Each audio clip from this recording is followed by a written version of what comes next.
Les vraies voix Sud Radio, 17h-20h, Philippe David, Cécile de Ménibus. Merci de votre fidélité, merci de nous écouter tous les jours, merci de participer à cette émission Les Vraies Voix. Vous le savez, de 17h à 20h, tous les jours du lundi au vendredi, on vous accompagne.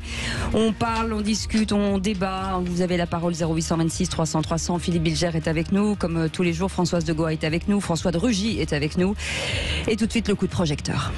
Les Vraies Voix Sud Radio, le coup de projecteur des vraies voix. Et le niveau scolaire des élèves chute. Le ministère de l'Éducation nationale a dévoilé aujourd'hui une circulaire de recommandation pour relever le niveau. Les élèves ont-ils vraiment de grosses lacunes, Philippe? Oui, Cécile, on peut dire que c'est pas franchement glorieux. Depuis 1987, un montant que les moins de 30 ans, 35 ans même ne peuvent pas connaître. Les élèves de CM2 font en moyenne 9 fautes de plus, selon le ministère de l'Éducation nationale. Cette circulaire d'ailleurs recommande une hausse de la pratique de la dictée, de la lecture et des maths. Intensifier les dictées, le calcul mental est une bonne chose. Vous voulez réagir? Vous connaissez le numéro, le 0826 300 300. Et vous qui avez des enfants, est-ce que vous avez l'impression que leur niveau baisse? Vous nous appelez, bien sûr. On vous attend au standard et on va en parler avec Sophie Audugé, déléguée générale de SOS Éducation. Bonsoir, merci d'être avec nous. Avant de faire un constat d'un père de famille, Philippe Bilger, père de famille, grand-père. Est-ce que le niveau Je trouve que le niveau baisse, clairement, Cécile et Philippe. Mais à peine ai-je dit cela que je sais d'où ça vient. J'ai une conception totalement archaïque de la culture. J'aime les gens qui parlent français, qui savent écrire sans faire de fautes. Et je ne suis prêt à écouter la multitude de personnes qui me disent « Mais vous êtes absurde de dire ça parce qu'ils savent... » parler et écrire autrement que nous, par 1000 moyens qui valent largement ceux que je prône. Oui. Et donc, j'attends avec impatience de Sophie Audugé, Françoise de Goa. Oui, moi je ne pense pas du tout que l'orthographe c'est la science des ânes, parce que ça on l'a tellement entendu répéter. Je pense qu'il est important de savoir écrire le français, de savoir le décliner, de savoir utiliser le subjonctif du plus que parfait. Moi je suis une amoureuse bien sûr de ce qu'on appelait les humanités. Je fais partie des gens qui regrettent qu'on enseigne moins le latin, qu'on enseigne moins le grec, parce que comme disait Marguerite Yourcenar, eh bien, une fois qu'on a compris ça, on a compris le monde dans lequel on vit, et je pense que c'est très important. Donc oui, il faut revisser tout ça. Il y a une façon d'écrire très moderne, avec quasiment des onomatopées, mais moi, ça ne me convient pas du tout. Je vois, moi, avec mes élèves en école de journalisme, je me bats contre leurs problèmes d'orthographe. Pourtant, ils ont tous bac+2 quand ils arrivent en école de journalisme. Leurs problèmes d'orthographe, leur manque de culture générale, c'est ça, c'est ce qui me frappe le plus.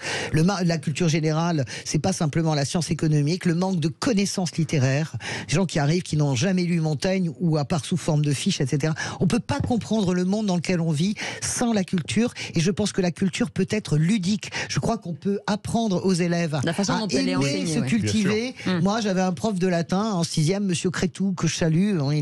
Il m'a appris à aimer véritablement le monde. C'est souvent le nerf de la guerre. François de Rugy. Qu'est-ce qu'il a dit comme mal de vous sur les réseaux sociaux? Difficile. Non. T'es pas d'accord? Si.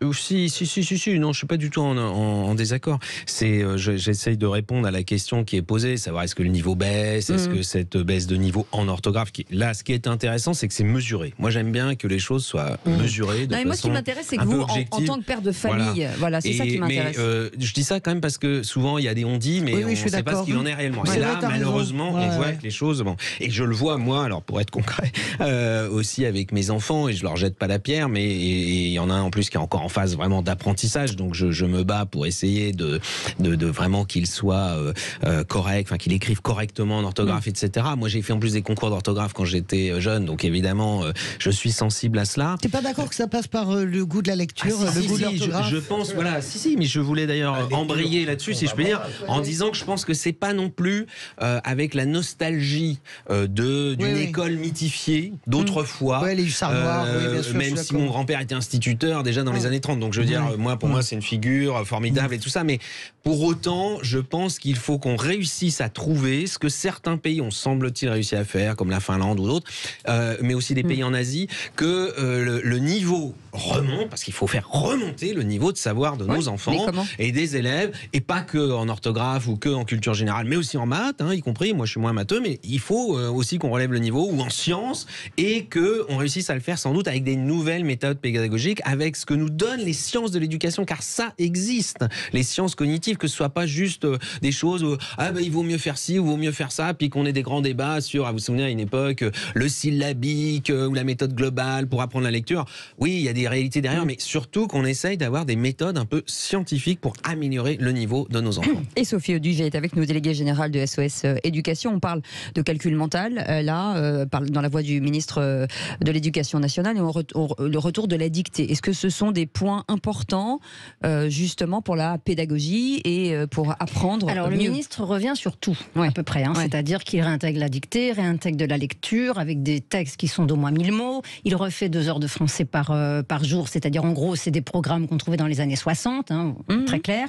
Ce qui est important, c'est que le niveau, effectivement, est très mesuré, qu'il est catastrophique et qu'il est catastrophique chez tout le monde. C'est-à-dire qu'en moyenne, 50% des élèves qui entrent en 6e n'ont pas le niveau de CM2 dans tous les domaines du français et dans tous les domaines des mathématiques. Quand vous évoquiez les chiffres qu'avance Pape Ndiaye, notamment ceux des fautes de dictée, ils ont tendance à donner les fautes moyennes. Mais ce qui est beaucoup plus grave, et c'est bien ce qui les inquiète, c'est quand on regarde le pourcentage d'élèves qui ont plus de 25 fautes. C'était moins de 7% en 87, c'est plus de 27% aujourd'hui. Ah oui, c'est énorme. Donc c'est pas... Juste une chose, vous dites, on réintègre la dictée, mais alors là, pour le coup, moi je l'ai vu avec mes enfants, la dictée n'a jamais été supprimée. Ah bah alors, pour vos enfants, tant mieux. Dans l'école publique, je tiens à le préciser. Je peux vous assurer que dans l'école publique, il y a beaucoup d'endroits où elle n'y est plus. Ça, c'est une certitude. Mais effectivement, elle n'est pas généralisée.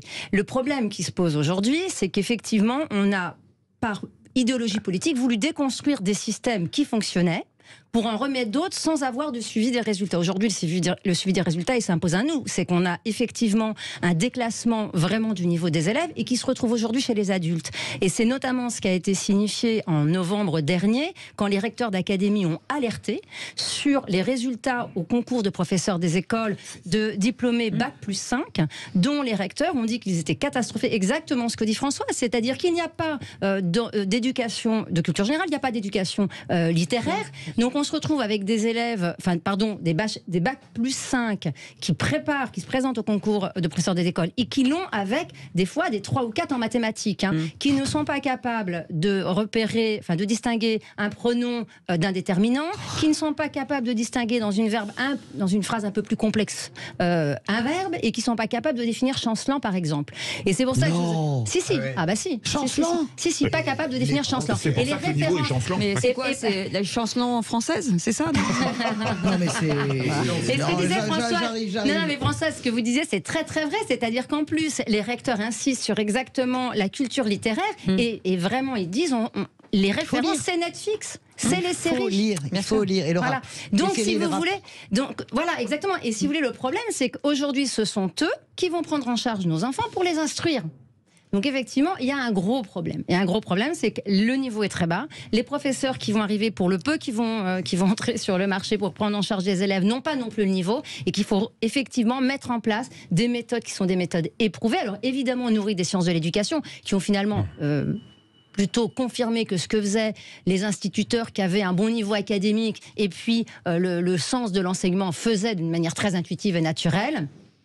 Et puis rétablir l'orthographe, bien sûr, rétablir la maîtrise de la langue, parce que c'est aussi un formidable moyen de relations intergénérationnelles, puisque c'est comme ça qu'on partage avec les générations, entre les générations, et puis qu'on accède à de l'œuvre littéraire. Et puis les mathématiques, évidemment, revenir à des mathématiques calcul. J'ai une question. Je reparlais, moi, des élèves que j'avais eus qui sont la moitié de diplômés de Sciences Po dans une grande école de journalisme dont je tairai le nom, et incapables, par exemple, d'avoir lu Montesquieu, Montaigne, incapable de parler des lettres persanes. Comment, et ça c'était il y a quelques années, comment est-ce possible?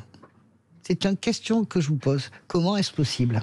Comment peut-on passer à travers les mailles de ce qu'est le corsetage intellectuel français, qui représente en fait la pensée française, qui est assez spécifique? Comment c'est possible? Écoutez, c'est un drame absolu, c'est-à-dire qu'on ne passe... Oui, bien sûr, mais on ne passe plus... même pas à la fac. Bien sûr, mais on ne considère pas que l'enseignement des œuvres littéraires constitutives d'une pensée qui est celle, en plus, française, est utile à la construction de l'esprit et de la pensée, ce qui est dramatique, ne serait-ce que pour avoir une émancipation et pour critiquer ces œuvres. Philippe Bilger. Voilà. Je crois, vous avez raison, Sophie. Dans le micro, Philippe. Le niveau des professeurs, c'est une catastrophe. Enfin, pas tous, entendons-nous. Ah, bien sûr, il y en a quelques-uns qui savent écrire l'orthographe correctement. Une grande partie quand même, Philippe, rassure-moi. Mais quand tu lis, quand vous lisez des corrections de professeurs, parfois... c'est Sophie Odiger. Allez-y, pardon, Philippe. Je crois que le gros problème au sujet de la culture, c'est qu'on a perdu l'habitude de s'intéresser à ce qui n'est pas immédiatement utilitaire.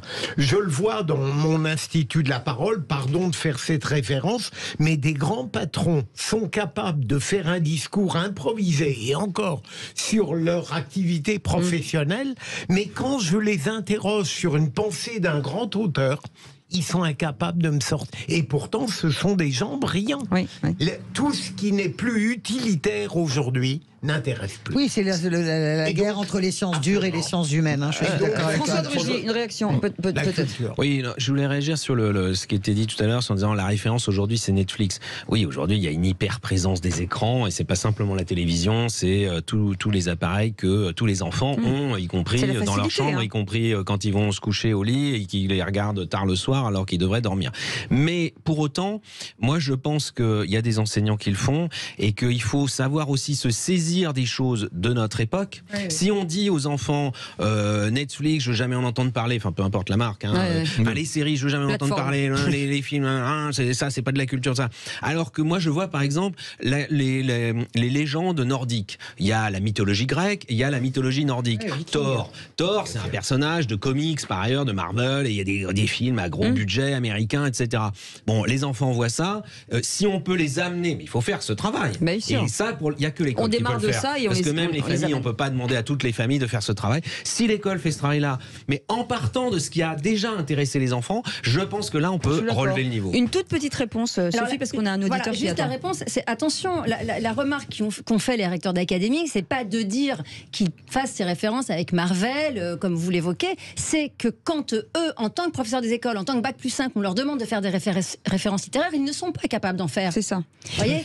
Donc c'est ça le problème, c'est-à-dire que pour faire cet exercice et ce switch que vous évoquez, il faut quand même avoir la connaissance littéraire. Allez, on va au standard 0826 300 300. On a Alexandre qui nous appelle de Arles. Bonsoir Alexandre. Bonsoir Alexandre. Oui, bonsoir. Avec une réaction, un peu tardive, mais vous voulez réagir sur ce débat? Oui, en fait, pour moi, déjà, comme vous le dites, comme les auditeurs, enfin comme les invités le disent, on part sur un recrutement qui est bas. Enfin, je veux dire, de plus en plus mauvais. En fait, c'est le manque d'attractivité de l'éducation nationale et au sens large de la fonction publique. Mais en fait, on s'en émeut régulièrement. On n'arrive pas à attirer, Mais à un moment, faut parler cash, quoi. Je veux dire, moi-même, je suis fonctionnaire. On n'attire pas des mouches avec du vinaigre. Je veux dire, on recrute des gens à Bac+5 à 1 600 € net. Je veux dire, à un moment, qui aujourd'hui va signer un contrat à 1 600 € net à Bac+5 si vous avez d'autres opportunités. Donc forcément on a des gens qui sont en bas du panier, je veux dire, faut être clair. Donc j'occupe un poste de cadre supérieur personnellement dans le ministère des Finances publiques et ce que je remarque donc plus que l'orthographe, c'est je veux dire la capacité de réflexion personnelle, la capacité à rédiger une phrase intelligible avec un sujet-verbe, un complément, c'est déjà compliqué, quoi. J'ai cru que les fonctionnaires des impôts ne savaient plus compter. C'est ça. Sophie, est-ce que le travail à la maison, le lâcher-prise des parents, on en parlait tout à l'heure, de dire, est-ce que les parents ont lâché aussi la corde? Alors, là, du coup, moi, je voudrais quand même je vous réponds de manière un peu détournée, excusez-moi, mais il y a quand même un enjeu dramatique, c'est-à-dire les inégalités sociales.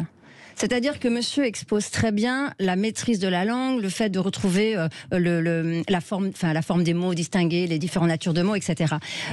Quand on prend le point sur le lexique, d'accord, vous avez 70% des élèves issus des collèges et milieux les plus favorisés qui ont le niveau de CM2 de lexique, donc de maîtrise du vocabulaire, quand ils arrivent en 6e. On est à 39% pour les collèges des milieux défavorisés. Alors moi, ça me fait rire quand on dit mais les parents, ils ont démissionné. Le problème, c'est que les parents qui ont les moyens, ils font le boulot à la maison. Parce que par contre, les ventes de livres, de méthodes, d'apprentissage de la lecture, de connaissances, de culture générale en histoire, ils les font après l'école à la maison. Et ça, par contre, c'est très grave. C'est-à-dire qu'il y a une forme de mépris là-dessus. C'est qu'on imagine incapable d'accéder à la connaissance des enfants des milieux des plus défavorisés. Et c'est pour eux qu'on doit être exigeant. Et c'est pour eux qu'on doit avoir un enseignement de qualité. Et on ne va pas généraliser les études, Sophie. J'avais l'impression qu'on a créé que plus personne ne ferait des devoirs chez soi. Oui, mais ils les font. Je suis d'accord sur les salaires. Je suis quand même d'accord sur les salaires. On est tous d'accord sur les salaires. On n'a plus le temps en tout cas. Alexandre. Merci beaucoup Sophie Audugé d'avoir été avec nous, déléguée générale de SOS Éducation. Merci effectivement à Alexandre de nous avoir appelés. Vous restez avec nous. Dans un instant, la suite, on est ensemble encore pendant un quart d'heure avec nos éditorialistes du jour. Et juste après, on parle d'innovation dans les vraies voix qui font rouler la France. À tout de suite.